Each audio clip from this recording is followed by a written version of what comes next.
Cavaleiros Templários, lendários monges soldados da Idade Média, guerreiros de Deus, homens sagrados e lutadores perversos, devotados à pobreza, porém mais ricos que os reis.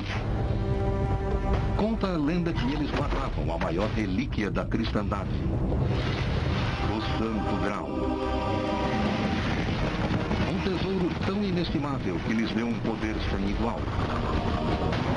Mesmo assim, em seu auge, os templários são destruídos e sua fortuna desaparece.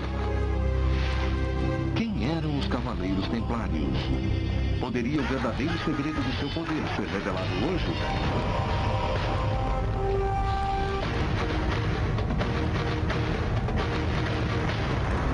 Segredos da Bíblia. Os Cavaleiros Templários.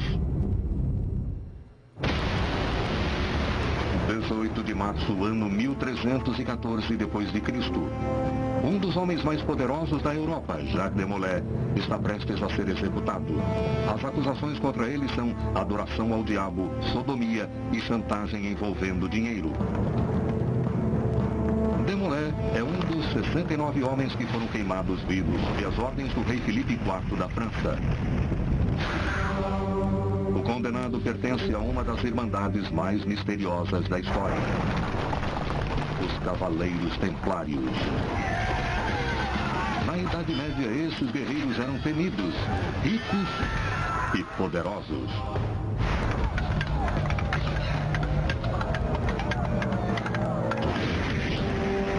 Mas no ano de 1307, esse reinado chega ao fim.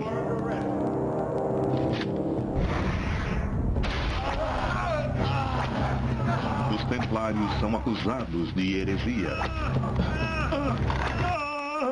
Eu confesso. Sob intenso interrogatório, eles não suportam e confessam.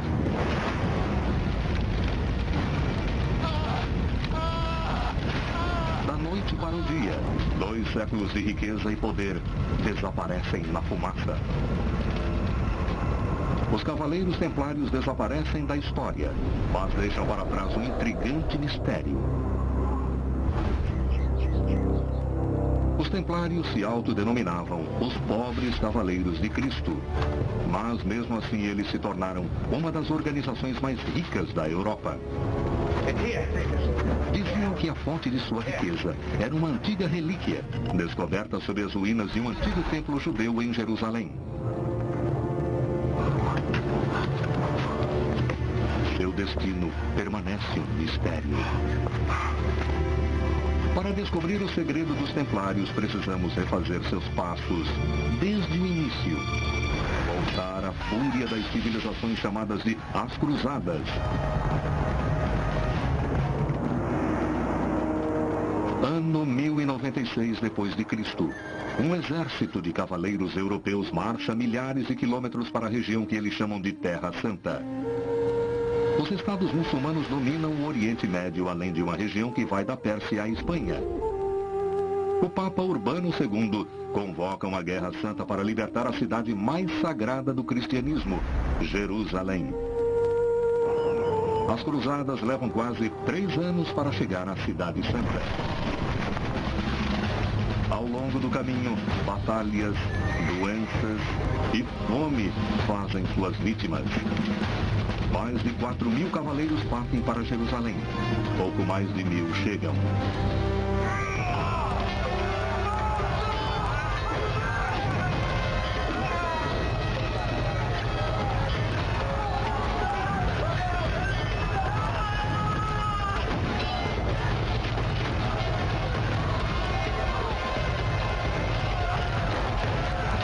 Julho de 1099. Após um cerco de 5 semanas, os cruzados tomam a cidade. Quando os cruzados tomaram Jerusalém, a primeira coisa que aconteceu foi um banho de sangue de imensas proporções. Eles mataram todos. Cristãos, judeus e muçulmanos também. Não foi uma coisa bonita de se ver. Uma testemunha ocular francesa descreve a carnificina. Pilhas de cabeças, mãos e pés eram vistos nas ruas da cidade. No templo e no pórtico de Salomão, homens cavalgavam banhados em sangue.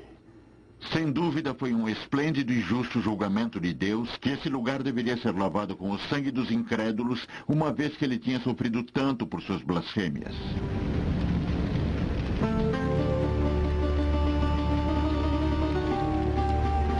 Para governar o novo reinado de Jerusalém, os cruzados escolheram alguém de seu próprio meio. Os reis cruzados lutarão batalha após batalha para manter esse solo sagrado. Em 1118, eles escolheram seu terceiro líder e o chamaram de Rei Balduíno II. O rei Balduíno recebe uma oferta de ajuda de um cavaleiro cruzado, o nobre francês Hugues de Payan. Levante-se. Eu tive uma esplêndida visão, meu senhor. Hugues de Payan propôs a ideia de um contingente de monges guerreiros, cuja responsabilidade seria guardar a Terra Santa e a passagem dos peregrinos em seu caminho da Europa para a Terra Santa e também defender a cidade de Jerusalém. O rei Balduíno gosta da ideia e nascem os Templários.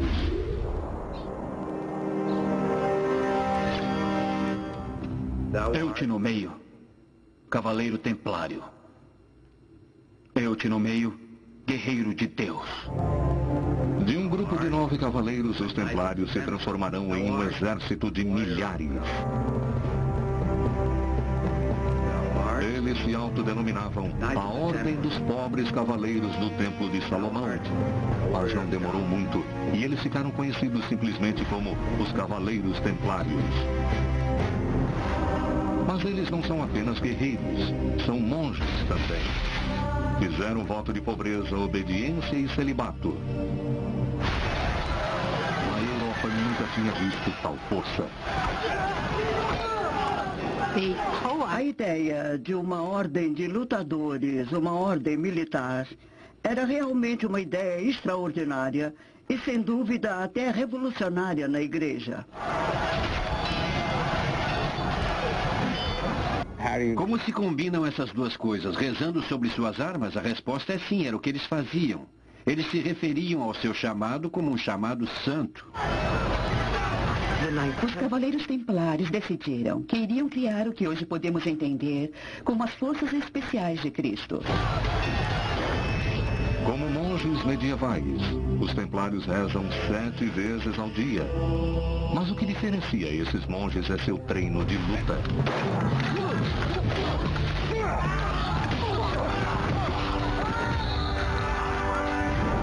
A primeira defesa é a espada.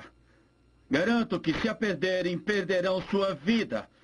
Quando avançarmos, continuaremos em frente e não pararemos por nada. Então estão prontos? Eles possuíam um exército extremamente eficiente, altamente disciplinado, grandemente equipado e de prontidão, pequeno em número, mas incrivelmente bem constituído. Os Templários esmagaram os muçulmanos no cerco a Ascalon em 1153. Na Batalha de Mongisá em 1177.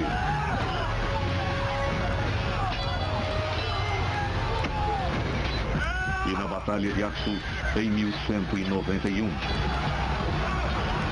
Eles pareciam invencíveis. Os Templários lutaram sob regras severas. Eram proibidos de bater em retirada, a menos que recebessem ordem para isso, e apenas quando fossem superados em número de mais de 3 para 1. Os Templários realmente eram diferentes de outros exércitos cruzados. Todos sabiam que eles não abandonavam seus postos, que não fugiam, que não desertavam. A cruz vermelha dos Templários significava martírio. A morte em batalha é gloriosa. A manobra tática-chave era o Esquadrão Comando, um pequeno grupo de cavaleiros que atacava frente a frente em uma manobra estratégica. Seu objetivo, quebrar a linha inimiga e espalhar os atacantes à direita e à esquerda. O resultado era implacável, terrível, magnífico.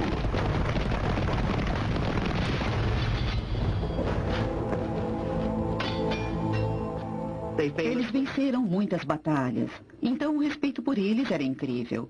Eles tinham um quê místico, tinham uma aura de poder. Parte desse lado místico nasceu na sede dos Cavaleiros Templários. O rei Balduíno lhes dá uma parte do antigo templo judeu, um dos locais mais sagrados da cristandade. O próprio Jesus já havia pregado aqui. Encontramos uma coisa. Ótimo. Vamos ver. Mas foi o que os Templários encontraram aqui, que pode ter moldado seu destino. Por baixo do antigo templo, diz o folclore, os cavaleiros fizeram uma das mais notáveis descobertas de todos os tempos.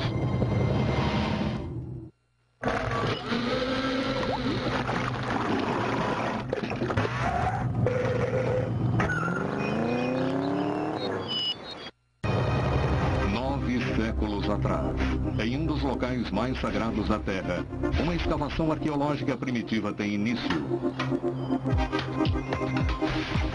Este é o local do antigo templo judeu em Jerusalém. Durante a primeira cruzada, esse templo se tornou a sede dos Cavaleiros Templários. O templo foi construído pelo rei Salomão no século X a.C. 4 séculos depois, os babilônios o destruíram e os judeus o reconstruíram. O templo um dia abrigou a arca sagrada das promessas de Deus. Diz a história que em uma sala interna, a mais sagrada entre as sagradas, viveu o próprio Deus. Ano 70 depois de Cristo, a guerra destrói a casa de Deus. Um exército romano esmaga uma rebelião de judeus. Os romanos queimam a cidade e destroem o templo. Na época das cruzadas, os muçulmanos constroem uma mesquita sobre as ruínas do templo judeu. Ela ainda está de pé. É a Cúpula da Rocha. Um pequeno grupo de monges guerreiros agora ocupa parte de um dos locais mais santos na cidade mais sagrada da Terra. Eles ficavam no complexo do templo em Jerusalém e isso era uma coisa muito importante, tanto quanto a importância que eles deram a essa nova ordem, a esse novo ideal. Nem todos os estudiosos concordam. Francamente, eu acho que a razão foi meio que por acaso. Eu não acho que exista nenhum tipo mesmo de significado real nisso. Os estudiosos também discordam sobre a missão original dos Templários, proteger os peregrinos a caminho da Terra Santa. Alguns pesquisadores disseram que a missão dos Templários não tinha nada a ver com dar proteção aos peregrinos. E a pergunta permanece, o que mais eles estariam fazendo? Talvez eles estivessem em busca de algo. Eles passaram 9 anos cavando um túnel através da rocha sólida e depois uma série de túneis irradiando do principal, no subterrâneo.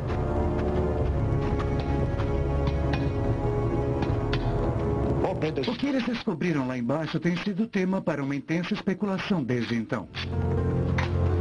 Segundo uma das teorias, os Templários descobriram um mapa do tesouro. O mapa, na verdade, era um pergaminho gravado em cobre detalhando o exato esconderijo dos tesouros no templo judeu.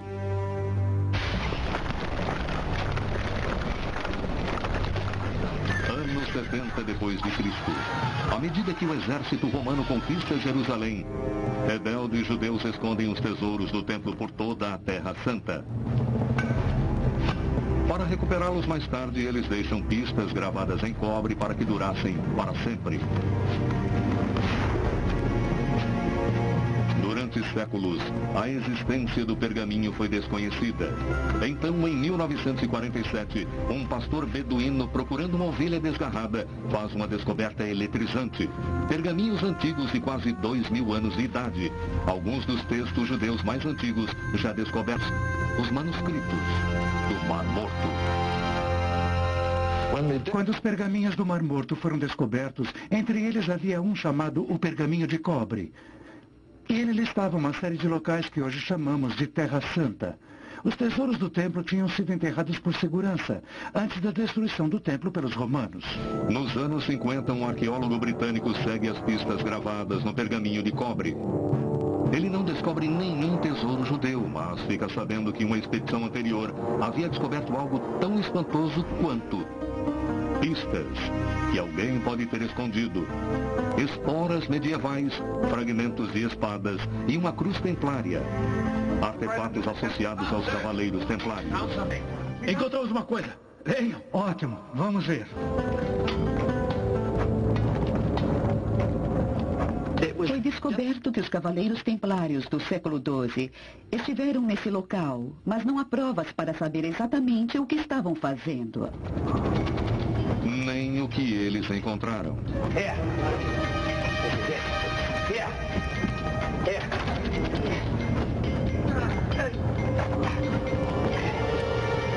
A lenda diz que dentro das ruínas do templo, o pergaminho de cobre os levou a um dos tesouros mais procurados da cristandade. O Santo Graal.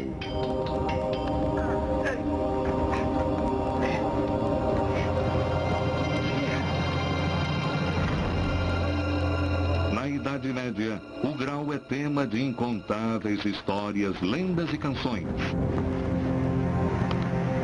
Em algumas versões, o Graal é uma taça ou prato usado por Cristo na última ceia. Mas com tão poucas pistas, ele pode ser qualquer coisa. O Graal é um conceito medieval. Nessas histórias, ele aparece sob várias formas. Talvez eles estivessem procurando uma taça. Alguns acreditam que ele era uma pedra especial que caíra do céu. Outra história liga o Graal à morte de Jesus. A lança romana que furou o lado de Cristo. A outra versão para esses tesouros, se assim quisermos, talvez o que os templários estivessem procurando fosse a cabeça de João Batista, que presumia-se estava enterrada ali.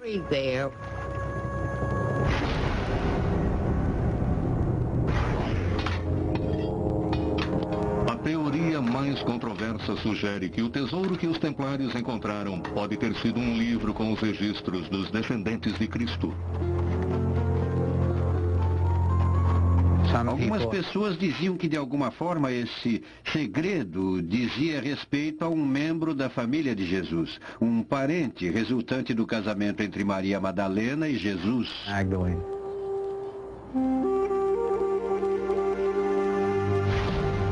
Segundo essa teoria, as palavras em latim para o Santo Graal, sangreal, são realmente um erro de tradução de duas palavras diferentes. Sangue real ou sangue real. Segundo essa teoria, Jesus casou-se e teve filhos. E esses filhos eram o segredo do Graal. Claro que há teorias da conspiração em toda parte, frequentemente em torno do Graal. E de Jesus também. Eu acho que a história de Jesus e Maria Madalena serem casados é falsa, mas é perfeitamente razoável. Porém, a teoria do sangue real faz mais sentido do que a de uma relíquia como fonte do poder do templário. Provar que Jesus casou e teve filhos balançaria os fundamentos do cristianismo e ameaçaria toda a estrutura da Europa medieval.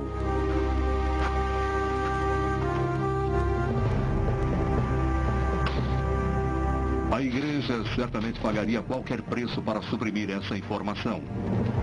E assim a teoria continua. Ninguém sabe o que os templários podem ter encontrado, mas há pouca dúvida sobre o que aconteceu a seguir. Yves de Payan, o principal cavaleiro templário, deixa a Terra Santa para ir ao concílio de Troyes, na França. Ninguém sabe o que foi discutido lá, apenas os resultados.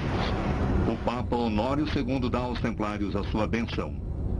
Seu sucessor, o Papa Inocêncio, lhes dá poderes sem precedentes. Os templários agora desfrutam da imunidade das leis, das regulamentações e taxas de cada nação. Os templários se tornam uma força autônoma.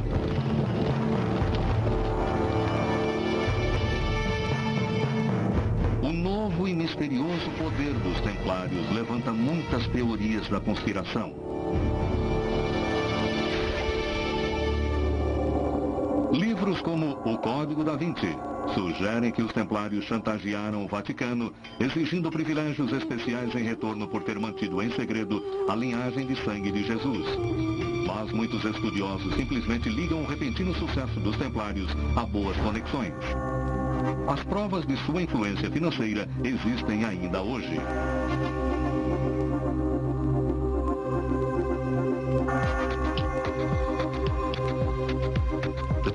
Os Templários estavam abertamente envolvidos no financiamento e na construção da maioria das catedrais góticas dos séculos XII e XIII. Eles quase que financiaram toda a construção da Catedral de Chartres. Isso financeiramente equivaleria à ida do homem à Lua nos anos 60. Uma das mais belas igrejas templárias fica no coração de Londres, chamada de O Templo de Londres. Essa igreja ostenta o selo dos Templários. 2 homens montando um só cavalo. Ao contrário da maioria das igrejas medievais, essa é redonda.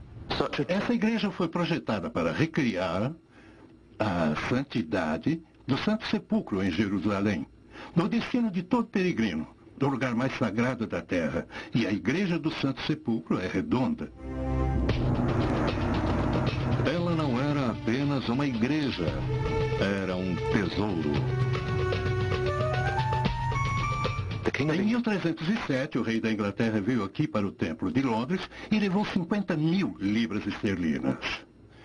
E foi a mesma coisa que caminhar até o Fort Knox e tirar todo o ouro que havia lá. Recursos imensos estavam sendo administrados, aparentemente de maneira honesta e eficiente, pelos Templários. Em toda a Europa, os ricos Templários começaram a emprestar dinheiro para nobres falidos. Os Templários tinham uma vantagem sobre outros cristãos que emprestavam dinheiro. Eles podiam cobrar juros. Na Europa da Idade Média, poucas pessoas conseguiam lidar com dinheiro, porque supostamente isso era pecado, era considerado simonia e usura emprestar dinheiro com juros. Os Templários podem ter criado a ideia do cheque e da linha de crédito. Os peregrinos que viajavam para a Terra Santa depositavam o dinheiro em um tesouro templário local. Em retorno, lhes era dado um recibo mostrando a quantia depositada. Você chegava a seu destino e pagava na quantia equivalente a um cheque de um viajante medieval. Era um tipo de carta de crédito primitiva. Conveniente, mas caro. Os Templários cobravam até 10% por esse serviço. Os Templários fizeram voto de pobreza, mas isso não pareceu ter afetado sua economia. Como os Templários conciliavam suas riquezas espalhadas pelo mundo com suas crenças? Os cavaleiros individuais faziam voto de pobreza, portanto não tinham propriedades. Eles não eram ricos, mas a ordem tinha permissão de ficar com dinheiro para conduzir os seus próprios negócios. Mas no final de 1200, os Cavaleiros Templários já são uma das mais ricas e poderosas organizações da Europa. Porém, isso deu origem à inveja e raiva, e um enredo implacável teve início.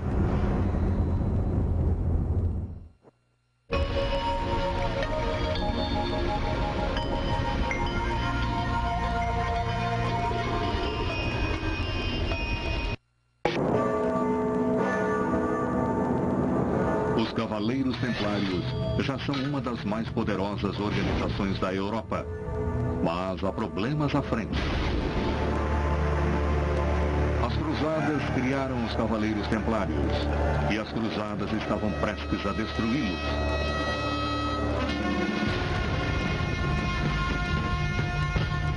Exércitos muçulmanos convergem para a Terra Santa.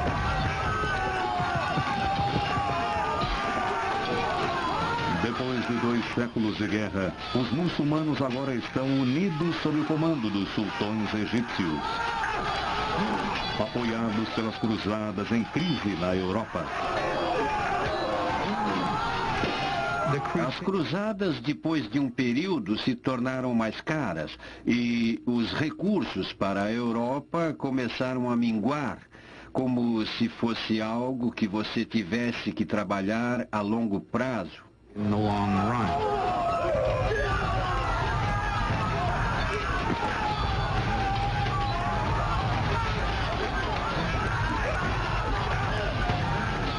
Os muçulmanos acabaram com os cruzados na Batalha de Jaffa, na de Al-Mansurah e no cerco de Safed.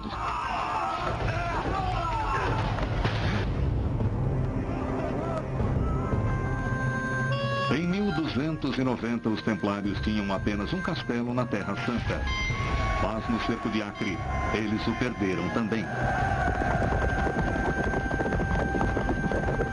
A Terra Sagrada está mais uma vez ocupada pelos muçulmanos. Os templários se retiram para a ilha de Chipre. Depois da queda de Acre, em 1291, você tem uma grande desilusão com a ideia das cruzadas. À medida que a população comum via os recursos da Europa e dos militares indo parar nas mãos dessas guerras sagradas, essa ordem parecia fútil. O papel dos templários agora parece menos valioso.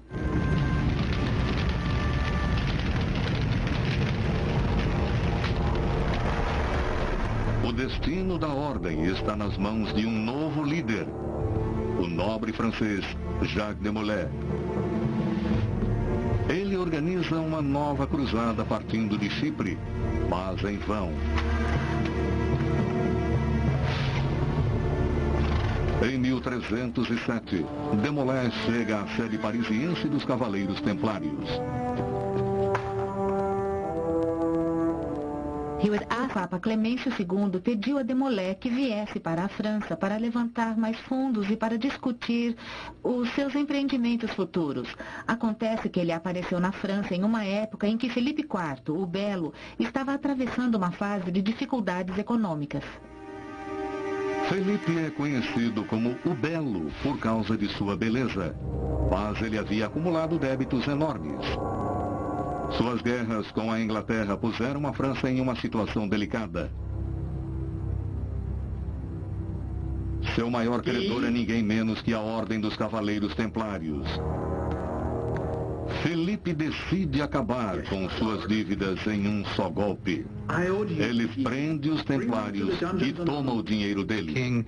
O rei inventou algumas acusações. Ele acusou os templários das formas mais vis de heresia, conhecidas das mentes medievais. Sexta-feira, 13 de outubro de 1307. Alguns acreditam que a superstição moderna da sexta-feira 13 venha dessa data. Em apenas um dia, Jacques de Molay e centenas de templários franceses são cercados. Larguem suas espadas, por ordem do rei, estão presos. Sob que acusação? Heresia.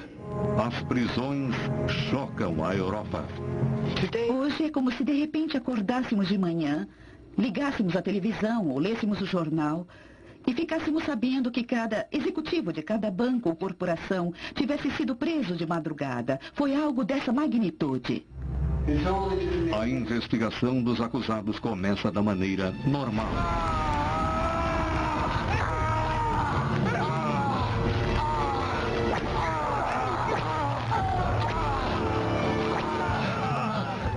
Não fizemos nada. A tortura não era a penalidade por esses crimes, mas sim uma ferramenta para ir uma confissão. A forma mais comum de tortura na França era a máquina extensora de músculos. Essa máquina consistia simplesmente de 3 tábuas triangulares com uma corda presa a um molinete e a ideia era deslocar os pulsos e os tornozelos. Só em Paris, mais de 100 templários foram torturados, incluindo seu grão-mestre, Jacques de Molay. Eu confesso meu pecado de heresia. Houve 127 acusações contra os cavaleiros templários. Elas incluíam tudo, desde negar Cristo, cuspir na cruz, defecar na hóstia, mostrar as nádegas na Eucaristia, beijar as nádegas uns dos outros durante os rituais de iniciação.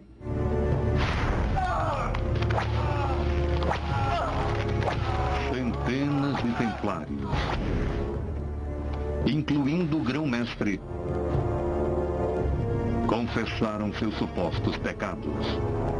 Mas as confissões vão além das acusações originais, indo do estranho ao bizarro. Cavaleiro após cavaleiro confessa práticas religiosas estranhas, incluindo a adoração a um objeto incomum. Há várias sugestões de que esse era, de fato, o crânio de João Batista. Entretanto, outros sugeriam que a cabeça na bandeja era, na verdade, o Santo Graal.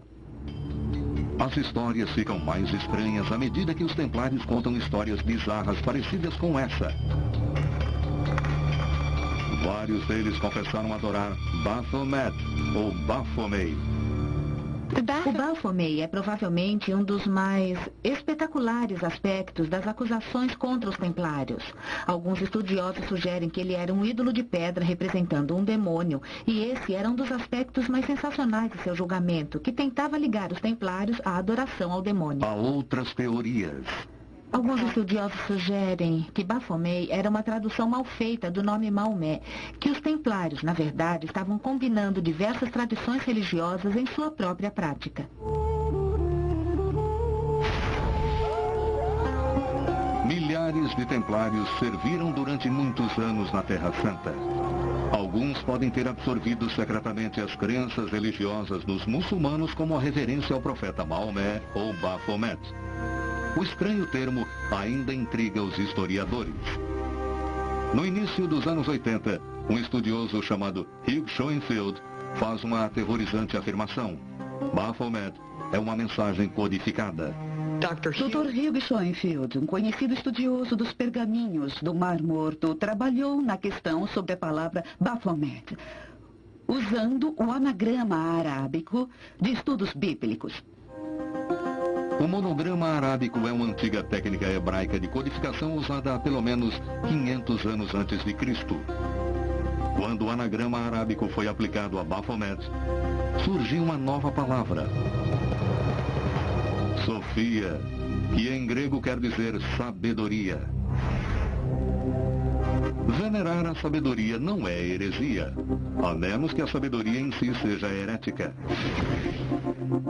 Sofia é o antigo nome grego de uma deusa adorada por um dos primeiros grupos de cristãos, os gnósticos. Sofia aparece em vários evangelhos gnósticos como a criadora do mundo, uma figura maior até que a de Jesus. Mas as crenças gnósticas são julgadas heréticas e seus evangelhos são banidos pela igreja. Alguns especialistas sugerem que os templários descobriram esses evangelhos e ressuscitaram uma forma perdida de cristianismo. Seria Baphomet um código para a adoração à deusa? Aqui duas teorias convergem. Alguns evangelhos gnósticos dizem que a deusa Sofia veio à Terra no corpo de Maria Madalena. Sob a teoria do sangue real, Maria Madalena carregou a linhagem de Jesus. Ela se tornou a veia do sangue sagrado, o próprio Graal. Em seus escritos, os templários dedicaram-se não a Jesus, mas a Maria. A questão que sempre surgia era: quem era Maria? Era a Virgem abençoada, significando a Mãe de Deus, ou era, na verdade, Santa Maria Madalena? Se os templários adoravam Maria Madalena da mesma forma que a Jesus, então este era um dos piores tipos de heresia. A questão se prolonga. Os escritos dos templários se referem a Maria, mas eles não dizem a que Maria, nem se ela era adorada como uma deusa. Há perguntas não respondidas, sim, mas ainda não há nenhuma prova documentável de que os cavaleiros templários adoravam Maria Madalena. Não está escrito isso em nenhum lugar. Sob tortura, os templários podem ter confessado praticar uma religião herética a uma deusa, adorando a um ídolo, ou até uma cabeça humana. O mais provável é que os templários tenham sido bodes expiatórios inocentes de um rei que decidiu se livrar de seus débitos. Felipe exige que os hereges enfrentem a justiça. Tenho aqui inúmeros relatos de heresia atestados por testemunhas oculares. Relutante, o Papa concorda. Em 1314, os Cavaleiros Templários são oficialmente banidos. Dia 8 de março de 1314, depois de 7 anos de prisão e torturas, o grão-mestre Jacques de Molay é executado como um herege não arrependido. Em seu último suspiro, dizem que de Molay pôs uma maldição no Papa e no rei. Em um ano, eu verei vocês dois em um tribunal perante Deus. Dentro de um ano, ambos morreram. 200 anos depois, os templários não existem mais. Seus castelos são tomados e sua grande riqueza desaparece misteriosamente.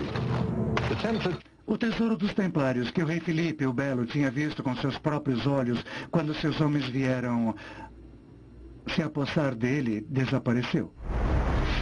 Ninguém sabe o que aconteceu com a riqueza dos templários depois que eles foram suprimidos. Sugeriu-se que 2 grandes carroças carregadas de tesouros tenham sido levadas para Paris antes das prisões finais em uma sexta-feira 13. Daquele ponto em diante, os templários desapareceram de todos os registros. Sabemos que os templários sobreviveram, ou pelo menos que alguns deles sobreviveram. Eles eram procurados em toda parte, assim como na França. E mesmo na França, sabemos que alguns deles escaparam. Uma teoria afirma que poucos templários conseguiram fugir de Paris com seu tesouro. Até hoje, sua localização permanece desconhecida. Mas resta uma pista.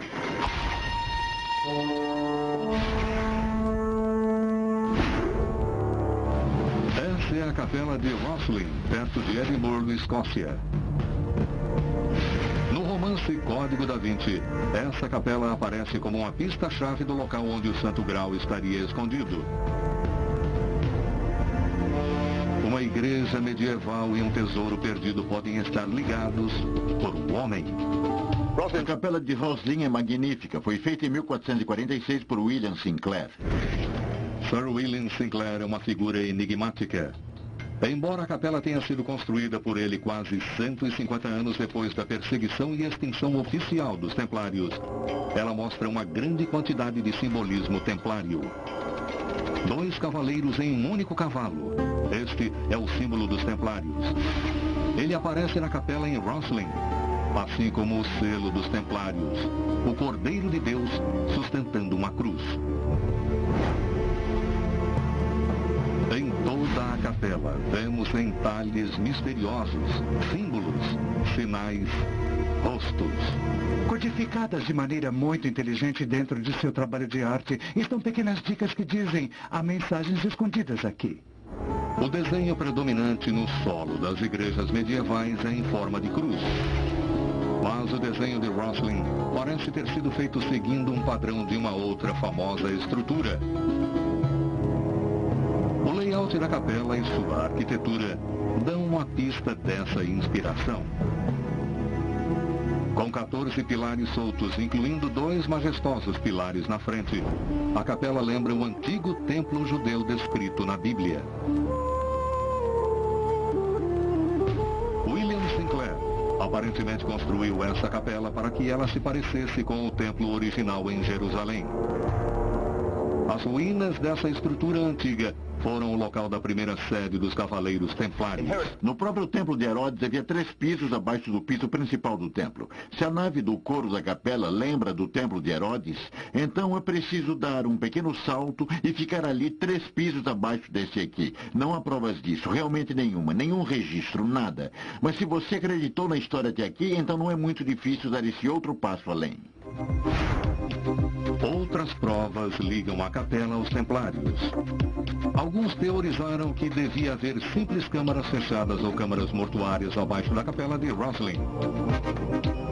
Elas poderiam guardar um dos maiores mistérios do mundo, o tesouro templário, o Santo Graal, ou talvez nada. Foi dito alguma coisa sobre a cabeça mumificada de Cristo, ou sobre a Arca das Promessas de Deus, ou possivelmente pergaminhos do Templo de Jerusalém. Mas não há nenhuma prova concreta, não surgiu nada ainda para provar algo assim. Mas essas câmaras ainda precisam ser totalmente escavadas.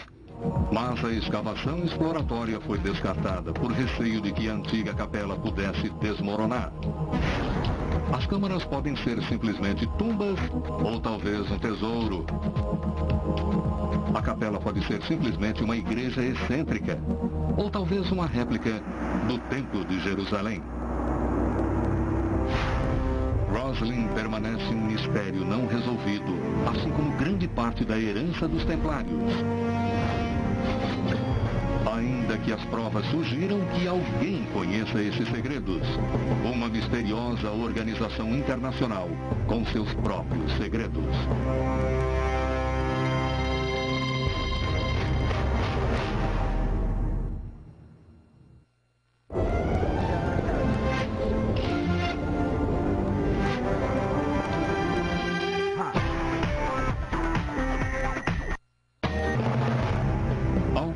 Afirmam que o fabuloso tesouro dos Cavaleiros Templários está apenas esperando para ser desenterrado. Os céticos dizem que essa fortuna não existe. Outros dizem que esse tesouro está intimamente guardado por templários modernos. Os Cavaleiros Templários sempre existiram. Você provavelmente descobrirá que eles nunca deixaram de existir, só ficaram esquecidos. Alguns acreditam que eles floresceram durante séculos em uma irmandade tão poderosa quanto secreta. Pistas sobre sua identidade estão claramente à vista na capela de Roslin. Na capela atrás de mim temos entalhes que estão no fundo dos nichos de quem a estátua representa, e a mão deles está em posições muito significativas, tipo a mão no queixo ou nos pés, mãos nos joelhos. Todos os sinais dos maçons, uma das maiores e mais antigas organizações fraternas do mundo. 14 presidentes americanos eram maçons. Muitos dos pais fundadores desse país, inclusive George Washington, eram maçons. Os maçons mantinham seus rituais em segredo, mas com o passar dos anos, figuras e descrições acabaram vazando. Elas mostram uma incrível semelhança com os Cavaleiros Templários e em nenhum lugar essa conexão se mostra mais clara do que nas paredes da capela Roslin. Uma figura usando uma cruz distintiva dos Templários segura uma corda em volta do pescoço de um homem vendado. Uma figura quase idêntica ao ritual de iniciação dos maçons. Há outras similaridades. Um ritual maçom descreve a escavação de um antigo templo judeu, a primeira sede dos Cavaleiros Templários. Os templários e os maçons estão ligados até por sangue. Antes de fazer seu voto de celibato, o fundador dos templários, Hugh de Payens, se casou dentro da família Sinclair da Escócia. 300 anos mais tarde, William Sinclair construiu a capela de Roslin e no século XVIII, os Sinclairs foram listados como os líderes hereditários da maçonaria escocesa. Algumas organizações maçônicas utilizam as palavras código e os símbolos templários. Um dos mais altos postos na hierarquia maçônica é o de Cavaleiro Templário. A organização da juventude maçônica é chamada de Demolé, o nome do último grão-mestre dos Cavaleiros Templários. Talvez os maçons sejam os templários modernos, ou talvez isso seja apenas uma coincidência. Há pessoas que padronizam as atividades espirituais, sociais e estruturais de seus grupos sob os ideais templários. As paredes da capela de Roslin sugerem que os templários estiveram aqui 150 anos depois de supostamente terem sido extintos. As mesmas paredes sugerem que os maçons estiveram aqui 250 anos antes de terem sido oficialmente fundados. A lenda diz que os códigos secretos da Capela de Roslin sustentam um segredo ainda maior. A chave para o tesouro dos Templários, o Santo Graal. Acho que Roslin é um enigma. Eu acho que foi projetada para ser um enigma. Ninguém decifrou o código de Roslin. Ninguém encontrou nenhum tesouro escondido. E ninguém pôde provar que os Templários um dia existiram aqui. 700 anos depois de seu desaparecimento, os Cavaleiros Templários permanecem um mistério. Seu segredo ainda está escondido, seus códigos permanecem um mistério. Alguns dizem que não há nada para ser encontrado. Eles não encontraram nenhum grande segredo no templo. Não descobriram nenhum grande segredo entre os maçons. Os Templários eram monges cavaleiros. Mas este é o limite de seu mistério. O que realmente sabemos é que os Cavaleiros Templários eram os guerreiros sagrados da cristandade e que mesmo assim foram punidos, acusados de heresia. Eles eram homens de negócios, inovadores, mas seus métodos criaram inimigos poderosos. Eles eram fabulosamente ricos, mas sua fortuna desapareceu com eles. Havia boatos de que possuíam um segredo explosivo e há uma indústria de teorias de conspiração e best-sellers que perguntam se esse segredo ainda continua guardado.